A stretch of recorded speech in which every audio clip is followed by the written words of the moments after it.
Welcome back to News Watch. Another beautiful day for the Mountain State in the books. Amazing for Bridge Day, which I got to see a couple of you guys out there tonight and experience my first Bridge Day, which was awesome to see. Right now in Oak Hill, we're in the mid-50s with some mostly clear skies to boot, so it'll be a nice, pleasant evening.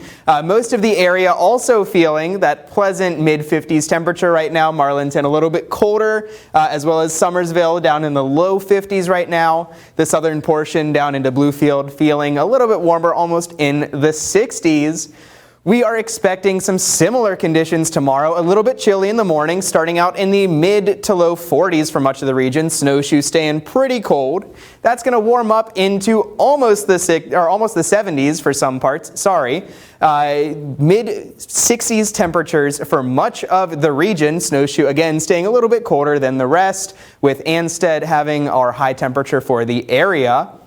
Then on Monday, we're going to see some similarly chilly temperatures, low 40s, upper 30s temperatures for much of the area. Again, Snowshoe is a little bit colder, but we're going to see those temperatures hang around. We're only going to heat up a couple degrees, getting into the low 50s. Snowshoe not even touching the 40s. That's going to be because of this cold air here, blocked by the mountain, which is going to hang around for a little bit. We are staying very dry tonight. Nothing on the radar, no cloud cover, nothing. And we're seeing very clear skies in the areas where we typically see our precipitation move from. The Ohio Valley with a little bit of cloud cover, which is going to lend to a very pleasant start to tomorrow. However, we are expecting some rain, which will hit us in the early evening time tomorrow. It's going to pass through much of the southern portion of our viewing area, even hitting parts of Pocahontas County.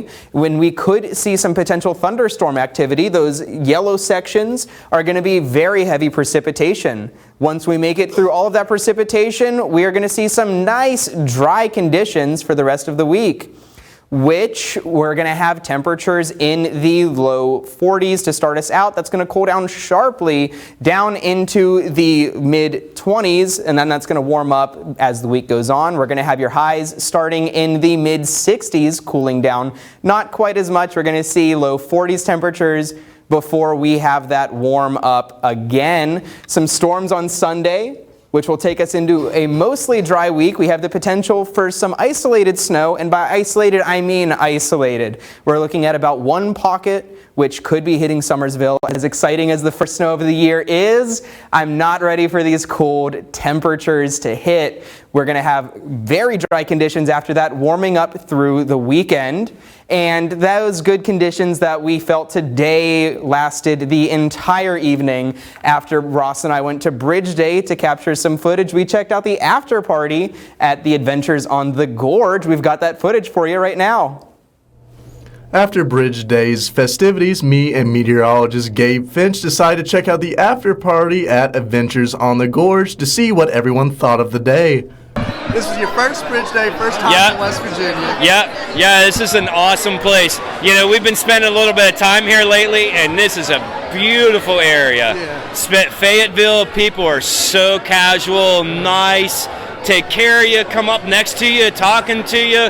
I mean, life ain't like that up north. I love it. My grandpa was from Madison, West Virginia, and so I just love the area. And when I found out y'all became a national park, I'm like, this would be a great place to invest in. So I'm doing an Airbnb rental here in the area. I mean, I've passed through this area many times, but until I bought a home here in July, I'd never heard of Bridge Day. So being here for the first time was really amazing. It was inspiring. It was a really energetic, exciting day. I loved every bit of it. And in partnership with Monster, Adventures on the Gorge also got to host a BMX show with a very eccentric host.